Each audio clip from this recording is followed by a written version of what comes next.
السلام علیکم ورحمۃ اللہ وبرکاتہ۔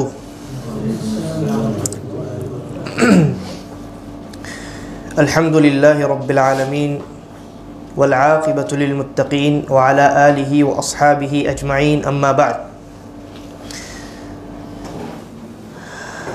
آج کی ہماری یہ مجلس، یہ سیشن القواعد الاربع جو محمد ابن عبد الوہاب رحمہ اللہ کی کتاب ہے، اس کے پڑھنے وعلیکم السلام ورحمۃ اللہ اس کے پڑھنے اور پڑھانے کی مجلس ہے، اور اس مجلس میں شامل ہونے والے جتنے لوگ ہیں ان تمام لوگوں کو، ان تمام پڑھنے والوں کو، ان تمام سیکھنے والوں کو خوش آمدید اور مرحبا کہتا ہوں، جیسا کہ نبی اکرم صلی اللہ علیہ وسلم نے صحابی رسول کو جب وہ آپ کے پاس آئے اور آپ نے پوچھا کہ کس لیے آئے ہو، تو جواب دیا کہ علم کو حاصل کرنے کے لیے آیا ہوں۔ تو نبی اکرم صلی اللہ علیہ وسلم نے جس طریقے سے انہیں خوش آمدید کہا تھا اور کہا تھا مرحبا بطالب العلم، طالب علم کے لیے ہمارا جو دروازہ ہے وہ کھلا ہے اور ان کے لیے خوش آمدید ہے۔ اور پھر اس کے بعد ایک بہت عظیم خوشخبری سنائی تھی، وہ یہ کہ طالب علم جو ہوتا ہے فرشتے اسے اپنے پروں سے ڈھانک لیتے ہیں اور اس کے اوپر اپنے پروں سے سایہ کرتے ہیں، یہاں تک کہ ایک فرشتہ دوسرے فرشتے کے اوپر چڑھنا شروع کرتا ہے اور یہ سلسلہ دراز ہوتا جاتا ہے، ایک فرشتہ دوسرے فرشتے کے اوپر، دوسرا تیسرے کے اوپر، چوتھا، پانچواں، چھٹا، اور یہ جو اونچائی ہے یہ اتنی بلند ہوتی جاتی ہے کہ نبی اکرم صلی اللہ علیہ وسلم نے فرمایا وعلیکم السلام ورحمۃ اللہ کہ یہ فرشتوں کا جو سلسلہ ہے یہ آسمان تک پہنچ جاتا ہے۔ تو یہ فضیلت ہے ان لوگوں کی جو طلب علم کرتے ہیں، جو علم کو حاصل کرنے کے لیے وقت دیتے ہیں اور اللہ رب العالمین کی خوشنودی کو حاصل کرنے کی نیت رکھتے ہیں۔ اب آئیے اس کتاب کے درس کو شروع کرتے ہیں۔ اس کتاب کے مقدمے کے متعلق ہماری گفتگو چل رہی تھی۔ اس سے پہلے کی مجالس میں شیخ مؤلف رحمہ اللہ نے مقدمے میں جو باتیں لکھی ہیں اس کی تشریح اور تفسیر آپ کے سامنے آ چکی۔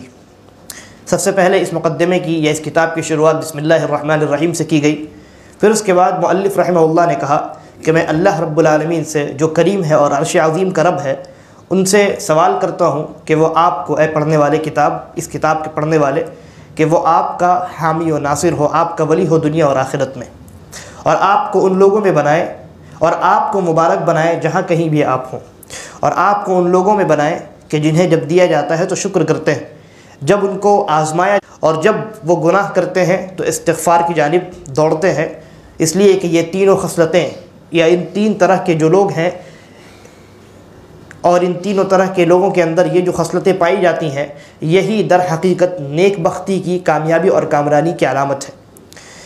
اب اس کے بعد مصنف رحمہ اللہ اتنی دعائیں دینے کے بعد پھر ایک دعا دیتے ہیں، وہ کہتے ہیں اعلم، جان لو۔ یہ جو جملہ ہے اعلم، یہ اس وقت کہا جاتا ہے جب اس کے بعد کوئی اہم چیز بیان کی جا رہی ہو۔ تو اعلم کا معنی یہ ہوا کہ اے اس کتاب کے پڑھنے والے متنبہ ہو جاؤ اور اپنے دھیان کو اس کتاب میں، اس کتاب کی جانب مبذول کر دو۔ کہا اعلم، جان لو، پھر دعا دیا ارشدک اللہ لطاعتہ، اللہ رب العالمین تمہیں یعنی اس کتاب کے پڑھنے والے کو اپنے اطاعت کی توفیق عطا فرمائے۔ تو کتنی دعائیں ہیں مصنف رحمہ اللہ دے رہے ہیں۔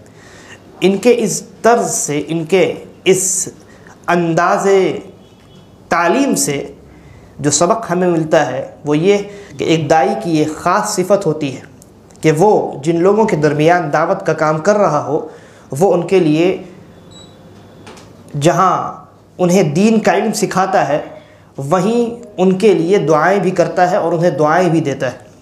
کیوں؟ اس لیے کہ ہدایت دو طرح کی ہوتی ہے، ہدایت دو طرح کی ہوتی ہے، ایک ہوتی ہے ہدایت التوفیق اور ایک ہوتی ہے ہدایت الارشاد والسلوک۔ ہدایت الارشاد والسلوک کا مطلب ہوتا ہے رہنمائی کرنا، راستہ دکھلانا، ٹھیک ہے، اور ہدایت التوفیق کا معنی ہوتا ہے اس راستے پر چلنے کی توفیق عطا کرنا۔ تو جو معلم ہوگا، جو داعی ہوگا، وہ ہدایت التوفیق نہیں دے سکتا، وہ کیا دے گا؟ وہ ہدایت الارشاد والسلوک دے گا، وہ رہبری کرے گا، وہ رہنمائی کرے گا، ٹھیک ہے۔ لہذا وہ اپنے علم کے ذریعے سے، ان مجالس کے ذریعے سے یہ کوشش کرتا ہے کہ لوگوں کو صحیح راستے کی جانب ہم لے جائیں، ان کو دکھائیں کہ یہ سیدھا راستہ ہے۔ پھر اس کے بعد وہ داعی جو حقیقی معنی میں داعی ہوتا ہے، وہ اللہ رب العالمین سے دعا کرتا ہے کہ اے اللہ، میں نے تیرا جو سیدھا راستہ ہے اس کو دکھا دیا ہے، تو اس سیدھے راستے پر چلنے کی اس کو توفیق عطا فرما۔ تو ہدایت کی یہ دو قسمیں، اور اللہ رب العالمین نے جہاں کہا کہ اے نبی صلی اللہ علیہ وسلم، آپ جسے چاہیں انک لا تہدی من احببت، آپ جسے چاہیں ہدایت نہیں دے سکتے، وہاں ہدایت کا کیا معنی ہے کہ آپ جسے چاہیں اسے اس راستے پر چلنے کی توفیق نہیں دے سکتے۔ ورنہ قرآن مجید ہی کے اندر دوسری جگہ اللہ رب العالمین نے کیا فرمایا کہ آپ وہ ہیں جو لوگوں کو صراط مستقیم کی جانب ہدایت دیتے ہیں۔ قرآن مجید ہی کی آیت، انک لتہدی الی الصراط المستقیم، یہ اس طرح کی آیت، وانک لتہدی الی الصراط المستقیم صراط اللہ الذی الی آخر الآیہ۔ تو مؤلف رحمہ اللہ کے اس طرز سے، اس اسلوب سے یہ واضح طور پہ معلوم ہوتا ہے، اور نبی اکرم صلی اللہ علیہ وسلم کی سنت بھی یہ ہے کہ وہ طالب علم کے حق میں دعا کرے، اور جہاں اپنی کوشش کے ذریعے سے، اپنے علم کے ذریعے سے اس کو فائدہ پہنچائے، وہیں اپنی دعاؤں میں بھی ان کو یاد رکھے۔ نبی اکرم صلی اللہ علیہ وسلم نے کتنے صحابہ کو دعا دیا؟ عبداللہ ابن عباس رضی اللہ عنہما نبی اکرم صلی اللہ علیہ وسلم کے لیے وضو کا پانی رکھتے ہیں۔ اللہ کے نبی صلی اللہ علیہ وسلم کو جب معلوم ہوتا ہے تو آپ انہیں دعا دیتے ہیں کہ اے اللہ انہیں علمہ التأویل، اے اللہ انہیں قرآن کی تفسیر کا اور اس کی تعویل یعنی تفسیر، تعویل کے کئی معنی ہیں، ان میں سے ایک معنی ہے تفسیر، ٹھیک ہے، اے اللہ انہیں قرآن مجید کا علم دے، قرآن مجید کی تفسیر کا علم دے۔ تو یہ نبی اکرم صلی اللہ علیہ وسلم کی سنت ہے، اور اسی طریقے کو، اسی سنت کو مؤلف رحمہ اللہ نے بھی اپنی اس کتاب میں اور دیگر کتب میں اختیار کیا۔ اس کے بعد کہا، اب دعا دینے کے بعد اب آگے بات شروع کر رہے ہیں، کہتے ہیں ان الحنفیۃ ملت ابراہیم، کہا کہ جو حنفیت ہے، حنیفیت یعنی حنیف ہونا، حنیفیت معنی حنیف ہونا، در حقیقت وہ ابراہیم علیہ السلام کی ملت ہے۔ حنیف کا کیا معنی ہوتا ہے؟ حنیف کا لغت میں، عربی زبان میں دو معنی ہوتا ہے، ایک ہے الانحراف اور دوسرا ہے الاستقامہ، ٹھیک ہے، دونوں معنی الانحراف اور الاستقامہ۔ اور شرعی اصطلاح میں حنیفیت یا حنیف ہونا کس کو کہیں گے؟ کہ اللہ رب العالمین کے علاوہ تمام معبودات سے انحراف، ان سے منہ موڑ لینا، اور اللہ کے بتلائے ہوئے سیدھے راستے پر استقامت اختیار کرنا، اس کو کہتے ہیں حنیفیت، ٹھیک ہے۔ تو مؤلف رحمہ اللہ نے کہا ان الحنفیہ، اعلم جان لو کہ ان حنیفیہ کہ وہ جو حنیفیت ہے، یعنی باطل معبودوں سے منہ موڑ کر اللہ کے سیدھے راستے پر استقامت اختیار کرنا، یہ در حقیقت ابراہیم علیہ السلام کی ملت ہے۔ ابراہیم علیہ السلام کی ملت کی بنیاد حنیفیت ہے۔ حضرت ابراہیم علیہ السلام امام الموحدین تھے، تمام باطل معبودات سے انہوں نے منہ موڑ لیا تھا، اور صرف ایک اللہ کی جانب اپنی تمام تر توجہ کو مبذول کر دیا تھا، اپنی تمام چیزوں کو چھوڑ کر کے اللہ رب العالمین کو انہوں نے ترجیح دی تھی۔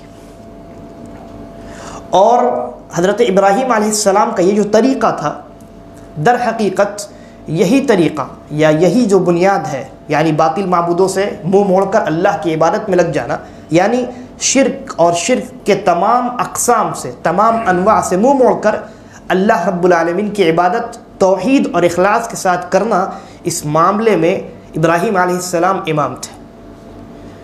ابراہیم علیہ السلام امام تھے، قدوہ تھے، نمونہ تھے، اسوہ تھے، ٹھیک ہے۔ یہی وجہ ہے اللہ تبارک و تعالیٰ نے قرآن مجید کے اندر نبی اکرم صلی اللہ علیہ وسلم کو حضرت ابراہیم علیہ السلام کی اسی ملت کی اتباع کرنے کا حکم دیا ہے قرآن مجید کے اندر۔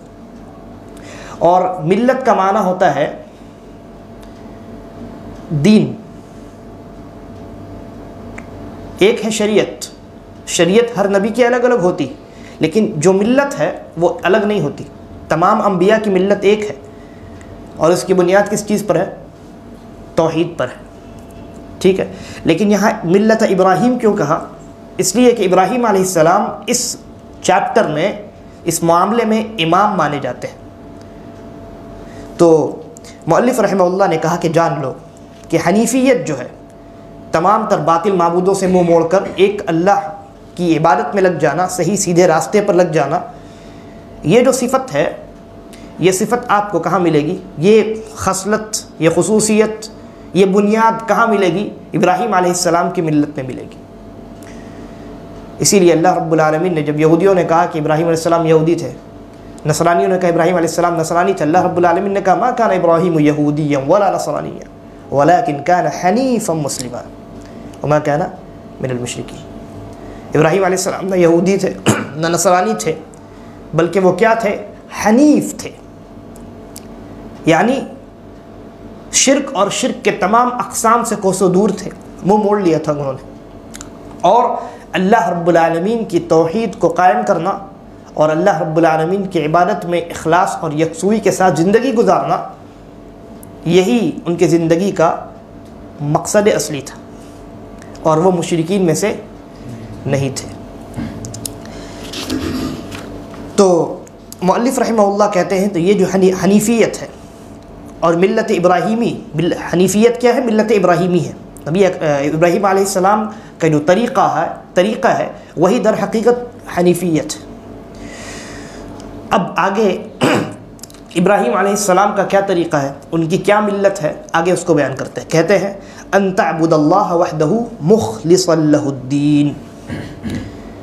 ابراہیم علیہ السلام کا طریقہ، یعنی جس طریقے کو اختیار کر کے آپ حنیف بنیں گے، آپ باطل معبودوں سے منہ موڑنے والے اور اللہ کی توحید والے راستے پر جمنے والے بنیں گے، وہ کون سا طریقہ ہے، یا وہ طریقہ کیسے اختیار کیا جائے؟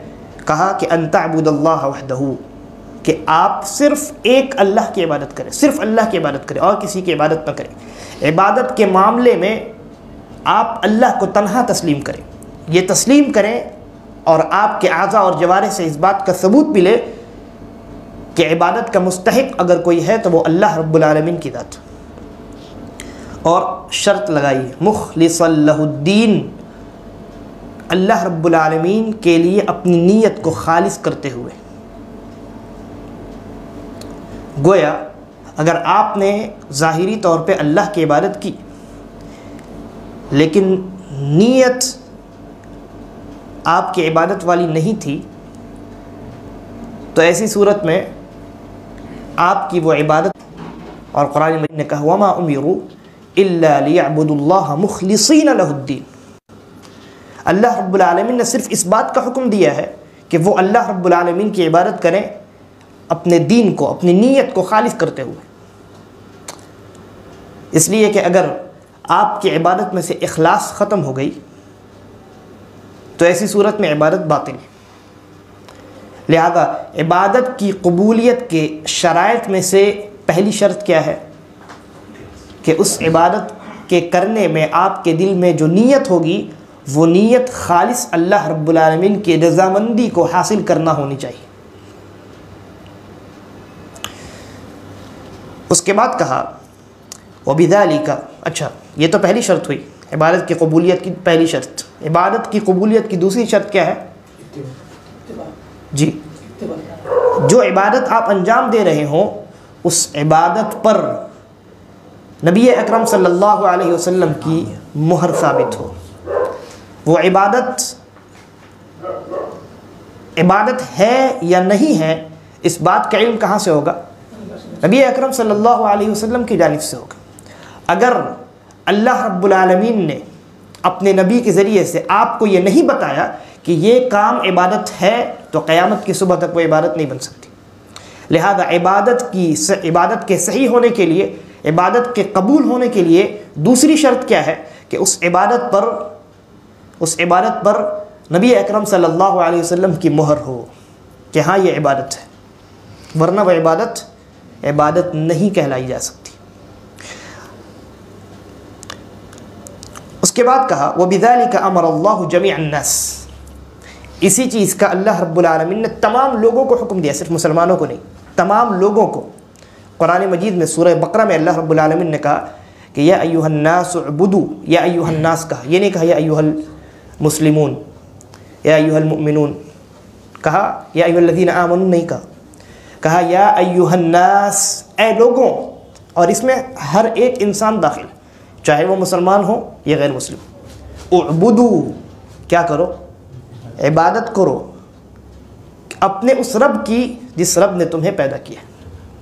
لہذا اللہ رب العالمین نے تمام انسانوں کو اپنی عبادت کا حکم دے رکھا۔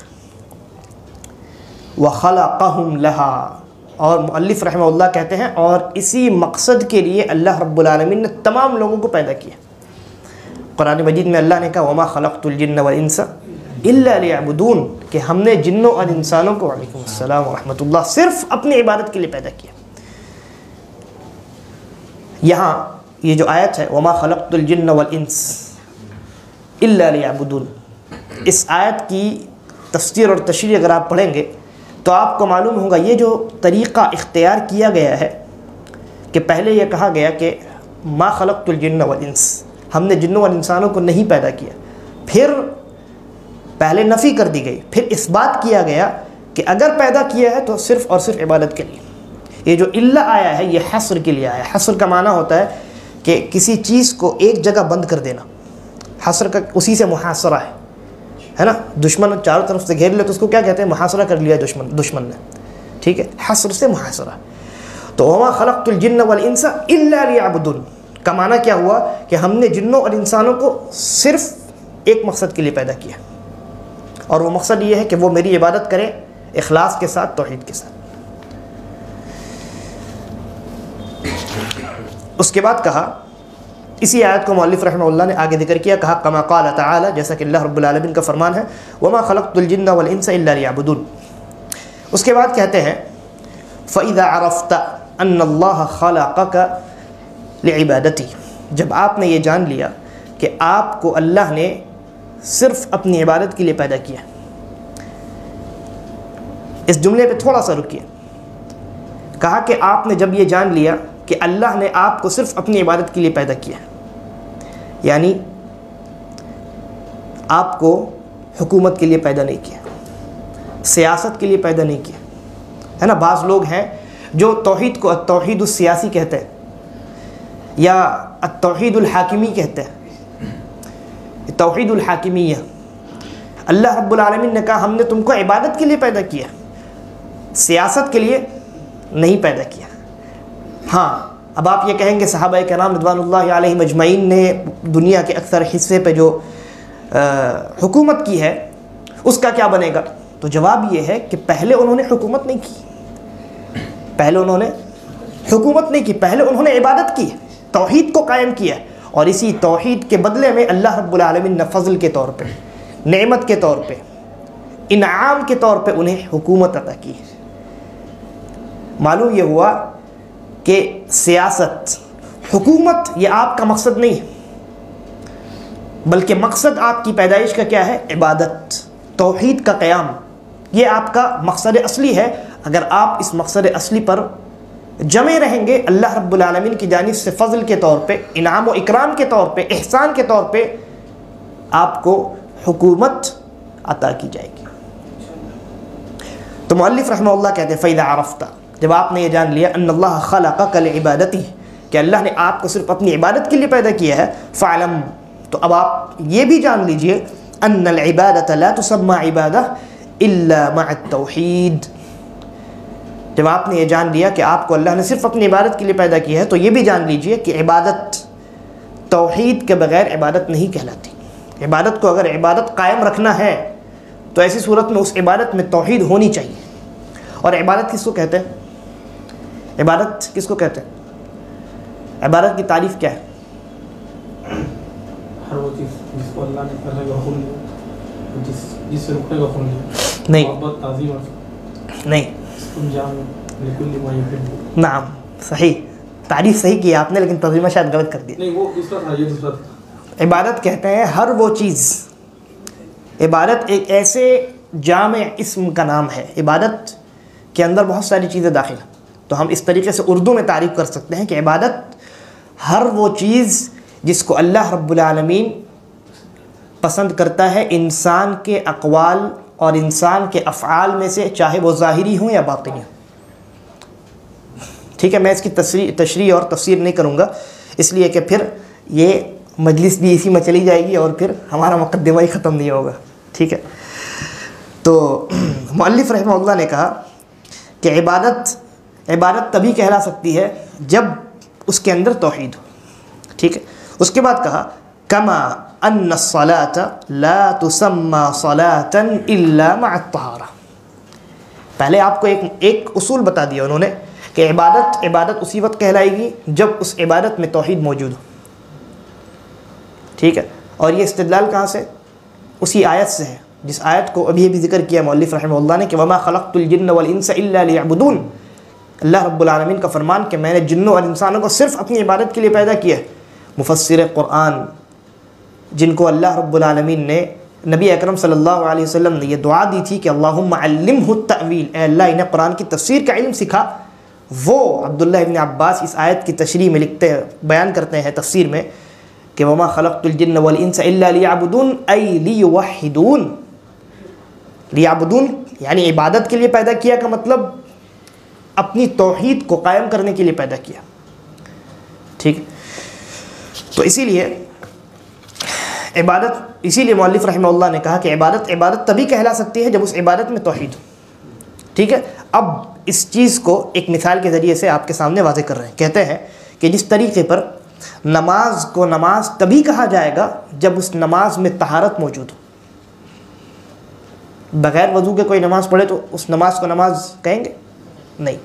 یہ مثال اس لیے بیان کی کہ اس چیز کو ایک عام مسلمان بھی جانتا ہے، سمجھتا ہے کہ ہاں بھائی وضو نہیں کیا تو نماز کیسے پڑھیں گے، ہاں ناپاک ہے. عام بول چال میں کہتے ہیں ناپاک ہے، حالانکہ ناپاک نہیں ہوتا مومن کبھی. غسل واجب ہے، نماز کیسے پڑھیں گے؟ کسی نے بے وضو نماز پڑھ لیا اس کی نماز نہیں ہوئی، بچہ جانتا ہے. لہذا اس آسان مثال کو اسی لیے بیان کیا. کہتے ہیں کہ جس طریقے پر نماز کو نماز نہیں کہتے جہاں تک کہ اس نماز میں طہارت موجود ہو. ٹھیک ہے، طہارت یعنی اگر آپ کے اوپر غسل واجب ہے تو غسل آپ کو کرنا ضروری ہے، یا اگر آپ نے یعنی آپ کے اوپر غسل واجب نہیں ہے لیکن آپ بے وضو ہیں، وضو آپ نے نہیں کی، تو اس کو بھی طہارت کہتے ہیں. وضو کرنا یہ نماز کے شرائط میں سے. ٹھیک ہے، اس کے بعد کہتے ہیں فَإِذَا دَخَلَ الشِّرْكُ فِي الْعِبَادَةِ. جب آپ نے یہ جان لیا کہ جس طریقے پر نماز کو نماز نہیں کہیں گے جب تک اس میں طہارت موجود نہ ہو، اسی طریقے پر توحید کو عبادت میں توحید موجود. آگے کہتے ہیں لہذا اگر عبادت میں شرک داخل ہو جائے فسدت، تو وہ عبادت فاسد ہو جاتی ہے، باطل اور بیکار ہو جاتی ہے. ٹھیک ہے، پھر مثال دیتے ہیں کالحدث اذا دخل فی الطہارہ. جس طریقے پر نماز میں جب وہ چیز داخل ہو جائے جو طہارت کو ختم کر دیتی ہے، جو آپ کے طہارت کو، آپ کے وضو کو توڑ دیتی ہے، یا آپ کے اوپر غسل کو واجب کر دیتی ہے، تو آپ کی نماز نہیں ہوگی، نماز بیکار فاسد ہو جائے گی. اسی طریقے پر اگر عبادت میں شرک داخل ہو جائے تو عبادت بھی فاسد ہو جائے گی. فَإِذَا عَرَفْتَ أَنَّ الشِّرْكَ إِذَا خَالَطَ الْعِبَادَةَ أَفْسَدَهَا. لہذا جب آپ نے یہ جان لیا کہ اگر شرک عبادت میں مل جائے تو وہ شرک کیا کرتی ہے؟ عبادت کو فاسد کر دیتی ہے. وَأَحْبَطَ الْعَمَلَ، عمل کو برباد کر دیتی ہے. وَصَارَ صَاحِبُهُ مِنَ الْخَالِدِينَ فِي النَّارِ. اور اس شرک کی وجہ سے شرک کرنے والا وہ انسان جو گرچہ عبادات بہت کر رہا ہے لیکن ایک تو اس کی عبادت باطل ہو گئی، دوسرا اس شرک کی وجہ سے وہ انسان جہنم میں ہمیشہ ہمیشہ رہنے والا بن جاتا ہے. اور یہاں شرک سے شرک اکبر مراد ہے، شرک اصغر مراد نہیں ہے، شرک اکبر مراد. اور شرک اکبر کس کو کہتے ہیں؟ شرک اکبر کہتے ہیں وہ شرک جو انسان کو دائرہ اسلام سے خارج کر دے. ٹھیک ہے.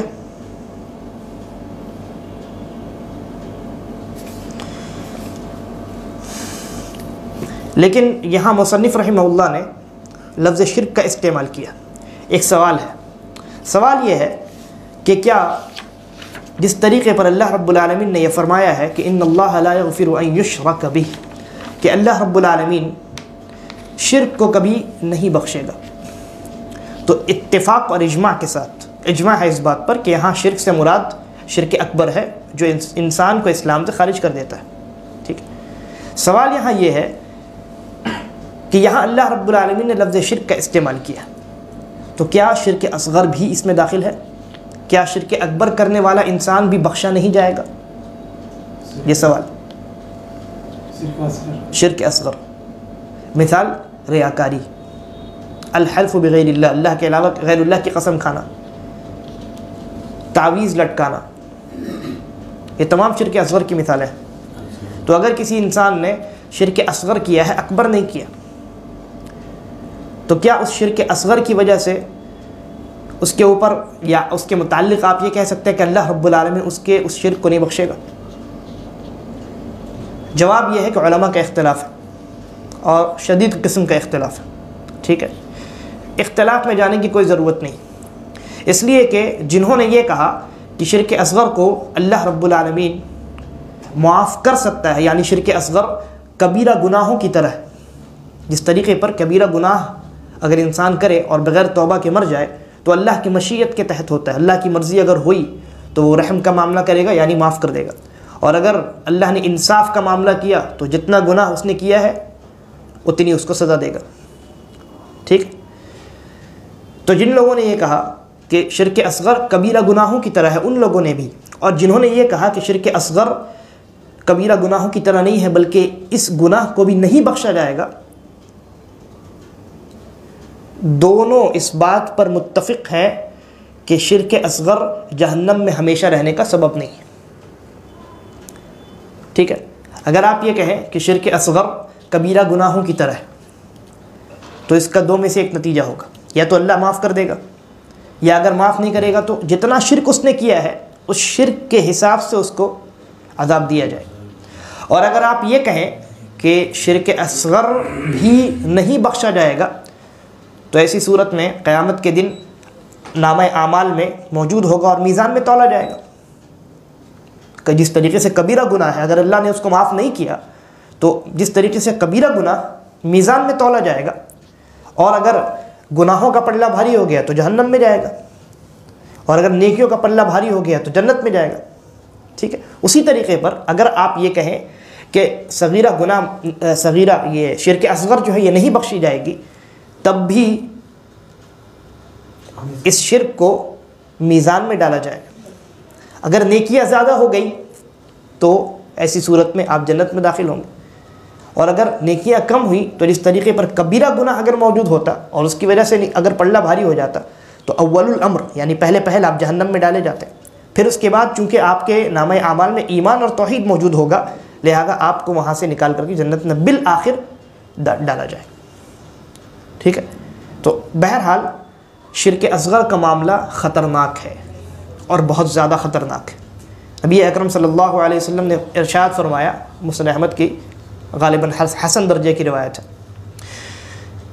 کہ میں تمہارے اوپر دجال کے فتنے سے بھی زیادہ شرک اصغر کے متعلق خوف کھاتا ہوں. دجال کے فتنے سے بڑا فتنہ شرک اصغر کیوں ہے؟ دو وجوہات کی بنیاد پر. پہلی وجہ، دجال کو جو فتنہ ہوگا وہ اس فتنے سے نبی اکرم صلی اللہ علیہ وسلم کا زمانہ اور آپ کے صحابہ محفوظ، کیونکہ دجال کا فتنہ ظاہر نہیں ہوا. لیکن نبی اکرم صلی اللہ علیہ وسلم کو صحابہ کے اوپر بھی شرک اصغر کا خوف لاحق ہو گیا. پہلی وجہ یہ، اسی لیے شرک اصغر دجال کے فتنے سے زیادہ خطرناک ہے. اس لیے کہ صحابہ فتنہ دجال سے بچ گئے، لیکن اللہ کے نبی کو خوف لاحق ہوا کہیں میرے صحابہ شرک اصغر میں نہ پڑ جائیں، پہلی وجہ۔ دوسری وجہ یہ کہ دجال جب بھی ظاہر ہوگا وہ مدینہ اور مکہ میں داخل نہیں ہو سکے، لیکن اللہ کے نبی صلی اللہ علیہ وسلم نے جب اس بات کا خوف ظاہر کیا اپنے صحابہ پر کہ کہیں تمہارے اندر شرک اصغر داخل نہ ہو جائے، تو معلوم ہوا کہ شرک اصغر جو ہے یہ مکہ اور مدینہ میں بھی داخل ہو سکتا ہے، لیکن فتنہ دجال مکہ مدینہ میں داخل نہیں ہوگا۔ اگر ظاہر بھی ہو جائے تب بھی فرشتے کھڑے رہیں گے مدینہ اور مکے میں، اس کو داخلہ نہیں ملے گا۔ تو بہرحال شرک اصغر کا معاملہ بہت خطرناک ہے، اس لیے انسان کو چاہے وہ شرک اکبر ہو یا اصغر ہو، ہر قسم کے شرک سے بچنے کی دعا کرنی چاہیے اور کوشش کرنی چاہیے۔ بہرحال یہاں مصنف رحمہ اللہ نے جس شرک کا ذکر کیا ہے وہ شرک اکبر ہے، اور اسی لیے کہا کہ اگر آپ عبادت کر رہے ہیں لیکن اگر آپ نے شرک بھی کیا ہے، شرک اکبر کیا ہے، تو ایسی صورت میں آپ کے اعمال برباد اور جہنم میں آپ کو ہمیشہ ہمیشہ کے لیے رہنا پڑے گا۔ ٹھیک ہے، یہاں تھوڑی سی وضاحت اور وہ یہ ہے کہ یہاں ایک بات بیان کی جا رہی ہے کہ شرک اکبر اس کا اثر کیا ہے۔ ٹھیک ہے، یہ نہیں بتایا جا رہا آپ کو کہ آپ جب کسی کو شرک اکبر کہتا ہوا دیکھیں تو اس کے اوپر مشرک کا، جہنمی کا حکم لگاتے پھریں، قطعاً نہیں، بلکہ کوئی انسان جب کسی گناہ کو کرتا ہے چاہے وہ شرک اکبر ہی کیوں نہ ہو، تو اس کے جہنم میں جانے کے لیے بہت ساری چیزیں ہیں جن کا ہونا ضروری ہے اور بہت ساری چیزیں ہیں جن کا نہ ہونا ضروری ہے۔ ٹھیک ہے، آپ کسی راستے پہ چل رہے ہیں، اس راستے کے وہ راستہ ایک منزل تک پہنچتا ہے، آپ اس راستے پہ موجود ہیں، لیکن اس منزل تک پہنچنے کے لیے شرائط موجود ہونی چاہیے۔ شرائط کیا ہے؟ کہ آپ کے ہاتھ پیر سلامت ہو، آپ چلنے کی استطاعت رکھتے ہو، یہ شرائط ہے، اور اس راستے میں کوئی رکاوٹ نہ ہو، تبھی نہ آپ منزل تک پہنچیں گے۔ اسی طریقے پر گرچہ کسی نے شرک اکبر کا ارتکاب کر بھی لیا، تب بھی شرائط موجود ہونے چاہیے اور رکاوٹیں ختم ہونی چاہیے جہنم میں جانے کے لیے۔ بسا اوقات انسان شرک اکبر بھی کرتا ہے لیکن وہ جہنم سے بچ جاتا ہے۔ کیسے؟ ممکن ہے اس نے مرنے سے پہلے توبہ کر لی، یا اس نے شرک اکبر جہالت میں کیا ہو، حقیقی جہالت میں کیا ہو، اور جہالت اس کے لیے عذر ہو۔ ہر حالت میں جہالت عذر نہیں ہوتی، لیکن بعض حالات ایسے ہیں جن میں جہالت عذر ہوتی، انسان کو نہیں پتہ۔ ایسی جگہ وہ رہتا ہے جہاں ہر طرف شرک کو دین بنا کر پیش کیا جاتا ہے، تو وہ شرک اکبر کر رہا ہے لیکن وہ یہ سمجھ رہا ہے کہ یہی دین ہے۔ ٹھیک ہے، تو ایسی صورت میں اس کی جہالت عذر ہے، اس کو معذور قرار دیا جائے گا۔ اور جب وہ جاہل ہے، جانتا ہی نہیں ہے کہ حقیقی شریعت کیا ہے، اصل توحید کیا ہے، تو ایسی صورت میں اللہ رب العالمین کیوں اس کو عذاب دے گا؟ اللہ رب العالمین نے وَمَا كُنَّا مُعَذِّبِينَ حَتَّى نَبْعَثَ رَسُولًا، ہم کسی کو عذاب نہیں دیں گے یہاں تک کہ ہم رسول بھیجتے، یعنی رسول بھیج کر کے ان کی جہالت کو جب تک ہم ختم نہ کر دیں تب تک ہم اسے عذاب نہیں دیں گے۔ بہرحال یہ تھوڑی سی تنبیہ تھی۔ اس کے بعد آگے بڑھتے ہیں۔ مصنف رحمہ اللہ نے کہا کہ جب آپ نے یہ جان لیا کہ شرک اگر عبادت میں داخل ہو جائے تو وہ کیا کرتا ہے؟ عبادت کو باطل کر دیتا ہے، اور شرک اکبر ہونے کی وجہ سے اس کا اثر یہ ہے کہ اس کا کرنے والا جہنم میں ہمیشہ رہے گا۔ ٹھیک ہے، اس کے بعد کہتے ہیں جب آپ نے یہ جان لیا تو اب آپ یہ جان لیجئے کہ ان اہم ما علیک معرفت ذلک، لہذا اب یہ بھی آپ جان لیجئے کہ آپ کے اوپر سب سے زیادہ اہمیت والی چیز جس کا جاننا ضروری ہے وہ یہی شرک ہے، کیونکہ جب تک آپ شرک کو جانیں گے نہیں اس سے بچیں گے کیسے؟ آپ کسی راستے میں چل رہے ہیں، اگر آپ کو معلوم نہیں ہوگا کہ راستے میں گڑھا ہے، گڈھا کھدا ہوا ہے، تو آپ اس سے بچیں گے کیسے؟ ہے نا؟ تو اسی لیے کہا کہ سب سے اہم چیز جس کا جاننا آپ کے لیے ضروری ہے وہ یہی شرک ہے۔ اس جملے سے پہلے مصنف رحمہ اللہ نے ایک مثال بیان کی تھی کہ جس طریقے پر نماز میں طہارت کا ہونا شرط ہے، اسی طریقے پر عبادت میں توحید کا ہونا شرط ہے۔ ٹھیک ہے، علماء نے اس کی تشریح میں بہت عمدہ بات لکھی. شیخ صالح العثیمی حفظہ اللہ لکھتے ہیں کہ جس طریقے پر اللہ تبارک و تعالی نے نماز کے لیے یا نماز جیسی عبادت کے لیے جسمانی طور پر نجاست سے پاک ہونے کو واجب قرار دیا ہے، اسی طریقے پر عبادت کے صحیح اور درست ہونے کے لیے باطنی طور پر بھی شرک اور اس قسم کی چیزوں سے پاک ہونے کو واجب قرار دیا ہے. اللہ رب العالمین نے نماز کے لیے یہ شرط لگائی ہے کہ آپ پاک ہوں، اسی طریقے پر اللہ نے عبادت کے صحیح ہونے کے لیے یہ شرط لگائی ہے کہ آپ شرک اور شرک کے انواع سے پاک ہوں. ٹھیک ہے. اب اس کے بعد کہتے ہیں، پھر دعا دیتے ہیں، لعل اللہ ان یخلصک من هذه الشبکہ، اللہ رب العالمین آپ کو اس جال سے بچا کر رکھے. جال یعنی شرک کا جال، اس لیے کہ انسان جب شرک میں پڑتا ہے، گرچہ وہ شرک اصغر ہی کیوں نہ ہو، وہ اس میں پھنستا چلا جاتا ہے. اور شرک اصغر کی جو تعریف علماء نے کی ہے، ان تعریف میں سے ایک تعریف یہ ہے، ان تعریفات میں سے ایک تعریف یہ ہے کہ وہ کام جو شرک اکبر کے جانب لے جانے کا ذریعہ بنے، وہ شرک اصغر ہے. ٹھیک ہے. وہ کام جو شرک اکبر کی جانب لے جانے کا ذریعہ بنے، وہ شرک اصغر ہے. مثال، آپ اللہ کے لیے ذبح کریں لیکن ایسی جگہ پر ذبح کریں جہاں غیر اللہ کے لیے ذبح کیا جاتا ہے، یہ شرک اصغر ہے. کیوں؟ اس لیے کہ جب آپ اس جگہ پر ذبح کریں گے تو یہ بھی ممکن ہے، یعنی اس جگہ پر جہاں غیر اللہ کے لیے ذبح کیا جاتا ہے، یہ بھی ممکن ہے کہ ایک دن آپ غیر اللہ کے لیے ذبح کرنے لگ جائیں، اور یہ بھی ممکن ہے کہ آپ کے اس جگہ ذبح کرنے کی وجہ سے دوسرے لوگ متاثر ہوں اور وہ وہاں غیر اللہ کے لیے ذبح کرنا شروع کر دیں. ٹھیک ہے. تو ہر وہ چیز جو شرک اکبر کی جانب لے جاتی ہے وہ شرک اصغر ہے. یہ شرک اصغر کی مختلف تعریفات میں سے ایک تعریف ہے. انشاءاللہ اگر آگے اس طرح کی بات آئی تو شرک اصغر کو جاننے اور پہچاننے کا کیا ضابطہ علماء نے بیان کیا ہے، اس کو انشاءاللہ بیان کروں گا. تو مصنف رحمہ اللہ نے کہا کہ اللہ رب العالمین آپ کو اس جال سے، یعنی شرک کے اس جال سے بچا کر رکھے. ٹھیک ہے. وہ کون سا شرک ہے؟ یعنی شرک جس سے اللہ رب العالمین آپ کو بچا کر رکھے، وہ کون سا شرک ہے؟ وہی الشرک باللہ، وہ شرک ہے اللہ کے ساتھ، وہ شرک ہے الذی قال اللہ تعالی فیہ، جس کے متعلق اللہ رب العالمین کا یہ فرمان موجود ہے، ان اللہ لا یغفر ان یشرک بہ ویغفر ما دون ذلک لمن یشاء، کہ شرک وہ شرک ہے جس کے متعلق اللہ رب العالمین نے یہ فرمایا کہ اللہ شرک کو کبھی نہیں بخشے گا. شرک کے علاوہ جتنے بڑے بڑے چھوٹے چھوٹے گناہ ہیں اللہ ان کو بخش دے گا، لیکن شرک کو اللہ نہیں بخشے گا. لہذا اس شرک کے اس جال سے آپ کیسے بچیں گے؟ مصنف رحمہ اللہ کہتے ہیں وَذَلِكَ بِمَعْرِفَةِ 4 قواعد ذکرها اللہ عز وجل فی کتابہ. شرک اور توحید کے متعلق لوگوں کے ذہنوں میں، عوام میں بہت سارے شبہات ہیں، اشکالات ہیں، شک ہے. ان تمام چیزوں سے آپ کیسے بچیں گے؟ مصنف رحمہ اللہ کہتے ہیں 4 قاعدوں کے جاننے کے ذریعے سے. آپ نے جب یہ 4 قاعدہ اچھے سے جان لیا، شرک آپ کے لیے واضح ہو جائے گا اور شبہات جو آپ کے ذہن میں ہیں وہ ختم ہو جائیں گے. ٹھیک ہے. یہ قاعدہ کس کو کہتے ہیں؟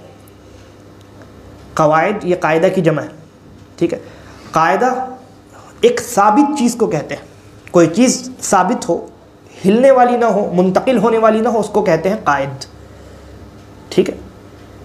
اور یہ جو لفظ ہے قاعدہ یا قاعد، یہ اصل کے جڑ کے معنی میں بھی استعمال ہوتا ہے، جس کے اوپر اس کا تنا ہوتا ہے، پھر اس کے پھل اور پھول ہوتے ہیں. ٹھیک ہے. تو جڑ کے معنی میں بھی قاعدہ استعمال ہوتا ہے، قاعدہ کا جو لفظ ہے، اور یہاں اسی معنی میں استعمال کیا گیا. 4 قواعد یعنی 4 ایسی جڑیں جن کو اگر آپ نے جان لیا تو اس کے اوپر بنائی گئی آپ کی زندگی کے اندر عبادات کی جو عمارت ہے وہ آپ کی عمارت مضبوط اور صحیح ہوگی. اور یہ جو 4 جڑیں ہیں، 4 اصول ہیں، 4 قواعد ہیں، کہتے ہیں مصنف رحمہ اللہ ذکرہ اللہ عز وجل، ذکرہ اللہ تعالی فی کتابہ، یہ قواعد ان کے اپنی جانب سے نہیں ہے. جنہوں نے یہ کتاب لکھی ہے شیخ الاسلام محمد ابن عبد الوہاب رحمہ اللہ, ان کی اپنی یہ افتراء نہیں ہے, اپنی ایجاد نہیں ہے. یہ 4 قواعد کہتے ہیں ان 4 قواعد کو اللہ رب العالمین نے اپنے کتاب میں ذکر کیا ہے. اور جب آپ قاعدہ پڑھیں گے تو آپ کو معلوم ہوگا کہ کس طریقے سے مصنف رحمہ اللہ نے ان 4 قواعد کو قرآن مجید سے ذکر کیا. اللہ تبارک و تعالیٰ سے دعا ہے کہ وہ ہمیں توحید پر پوری زندگی گامزن رہنے کی توفیق عطا فرمائے, اور شرک کے تمام انواع و اقسام سے ہم تمام کو بچا کر رکھے. انشاءاللہ اگلی مجلس میں ہم ان قواعد کو پڑھنا اور پڑھانا شروع کریں گے. اللہ تبارک و تعالی ہم تمام کو صحیح سمجھ کی توفیق عطا فرمائے اور ہمارا خاتمہ ایمان اور اسلام پر کرے. ھذا واللہ اعلم وصلی اللہ علی نبینا وسلم.